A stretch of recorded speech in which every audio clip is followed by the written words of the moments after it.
तुर्कीના હિરાપોલિસ શહેરમાં સ્થિત આ મંદિરને નરકનો દરવાજો કહેવામાં આવે છે। પ્રાચીન રોમન અને ગ્રીક સમયથી ઘણા લોકો તેનો સંપર્ક કરવાથી ડરતા હતા। પ્રાચીન ગ્રીક ભૂગોળશાસ્ત્રી સ્ટ્રેબો તેના ઘાતક સ્થળ કહે છે, જે તેની મુલાકાત લેનાર કોઈ પણ માટે મૃત્યુ લાવે છે। સ્ટ્રેબોએ કહ્યું કે તે એક નાની ખુલ્લી જગ્યા હતી જે માણસને પ્રવેશી શકે તેટલી મોટી હતી। તેને એક નાની ગુફા જેવી કહી શકાય, જે તદ્દન ઊંડાણ સુધી પહોંચે છે। તે એટલું ઝાંખું છે કે કોઈ પણ ભાગ્યે જ જમીન જોઈ શકે છે।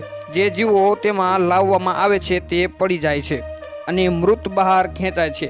જ્યારે સ્ટ્રેબોએ સ્પેરોને તેમાં છોડી દીધી ત્યારે તેઓ થોડીક સેકન્ડોમાં મૃત્યુ પામ્યા। તેને દેવતાઓનો પ્રકોપ માનવામાં આવે છે, પરંતુ હવે વૈજ્ઞાનિકોએ આ મૃત્યુ પાછળનું રહસ્ય ખોલ્યું છે।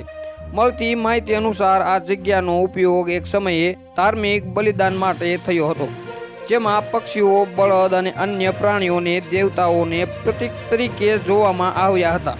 મંદિરના ખંડેરની જગ્યા પર પક્ષીઓના હાડપિંજર લાઇનમાં છે। આ સ્તંભો પર દેવતાઓને સમર્પિત શિલાલેખ છે।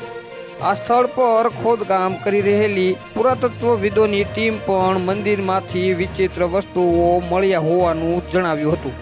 ઉત્ખનનકાર ફ્રાન્સિસ્કો ડી આન્દ્રિયાએ કહ્યું કે ખોદકામ દરમિયાન અમે ગુફાના ઘાતક ગુણધર્મો જોઈ શક્યા હતા।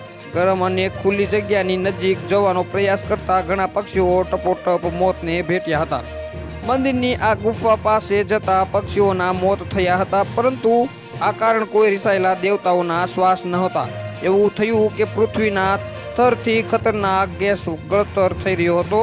મંદિરના પ્રવેશ દ્વારથી કાર્બન ડાયોક્સાઇડનું ઘાતક કેમિકલ નીકળી રહ્યું હતું। હાલ માટે આટલું જ, મળીશું નવી અપડેટ સાથે। જો તમને મારા વિડીયો પસંદ આવતા હોય તો વિડીયોને લાઇક કરી દો, ચેનલને સબસ્ક્રાઇબ કરી બાજુમાં આપેલ બેલ આઇકનને પણ દબાવી દો, જેથી જ આવા સમાચારની અપડેટ આપને મળતી રહે।